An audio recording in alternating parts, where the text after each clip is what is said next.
পোনপ্ৰথমে আমি আমাৰ ডিভাইজত গৈ যিকোনো এখন ফটো আমি আমাৰ ডিভাইজৰ পৰা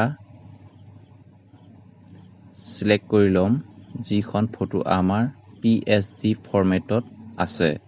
এইখন হৈছে আমাৰ PSD ফৰমেটত থকা ফটো। আমি এডব ফটোশ্বপত ডাবল ক্লিক কৰি ওপেন কৰি লৈছোঁ। এইখন আমি ফাইলত গৈছোঁ। ফাইলত গৈ এটা আমি নতুন এখন পেপাৰ ল'ম যোনখনৰ সাইজ হৈছে 4x6।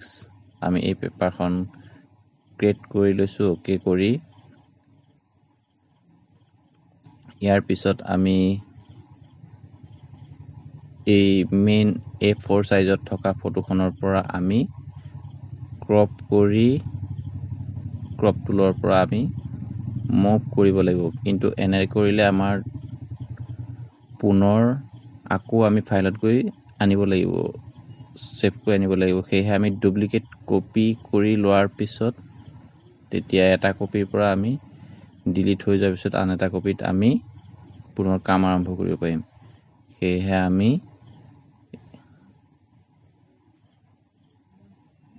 এই কপিটোত আমি ক্ৰিয়েট কৰি লৈছোঁ আৰু ডুপ্লিকেট কপি কৰি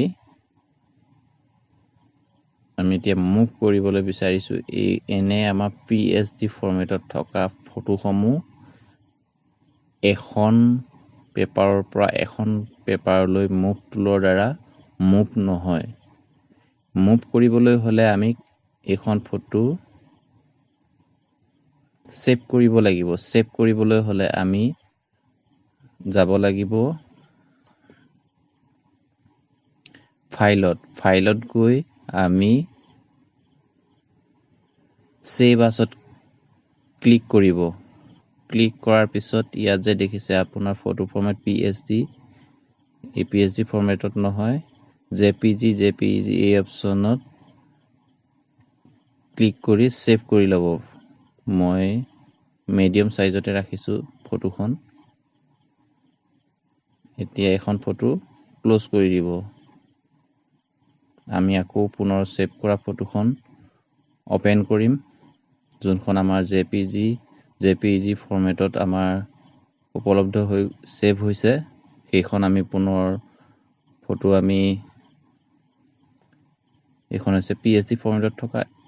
এতিয়া কৰাখন হৈছে এইখন কপি। আমি এখন ফটো এডব ফটোশ্বপত ডাবল ক্লিক কৰি আমি ওপেন কৰি লৈছোঁ। এইখন আমাৰ JPG ফৰমেটত থকা ফটো আমি এডিট কৰিবৰ বাবে চাইছোঁ ফটোৰ সাইজ JPG। আমি ইয়াৰ পিছত ইমেজ সাইজ 4x6 আমাৰ এখন পেপাৰ ঠিকেই আছে। 4x6 paper. ইয়াৰ পিছত আমি ক্ৰপ টুলৰ দ্বাৰা এইখন পেপাৰৰ পৰা আমি মুভ কৰিলে JPG ফৰমেটত থকাখনৰ পৰা মুভ হ'ব। সেয়েহে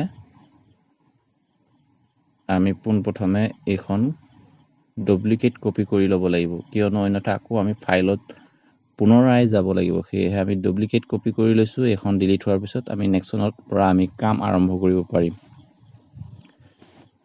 ইয়াৰ পিছত আমি ফটোৰ সাইজ আমি ক্ৰপ কৰিবলগীয়া ওপৰত দেখিছে 4x6 পেপাৰত কৰিবলগীয়া আমি ওপৰত সাইজত ক্ৰপ কৰিবলগীয়া আমি এনেকৈ সিলেক্ট কৰি লৈছোঁ।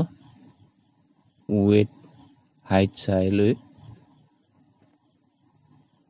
ইয়াৰ পিছত আমি এখন ফটো আমি মুভ কৰি লৈ আনিছোঁ। দেখিছে এয়া 4x6 পেপাৰত আমাৰ 4x6 পেপাৰলৈ আহি গৈছে। কিন্তু এনেকৈ আমি ক্ৰপ কৰি অনা ফটো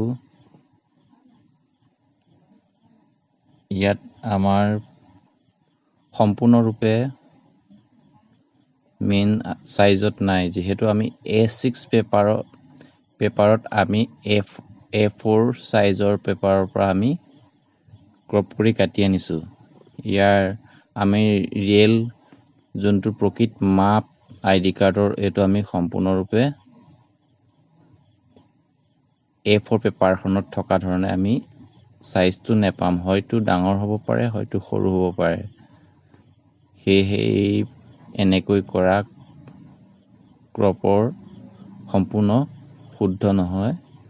ছেভ কৰিবলৈ হ'লে ফাইলত গৈ এয়া PSD ফৰ্মেটত ছেভ কৰিব আৰু এইখন এনেকৈ PSD ফৰ্মেটত আমি ছেভ কৰিবলৈ পাৰিম।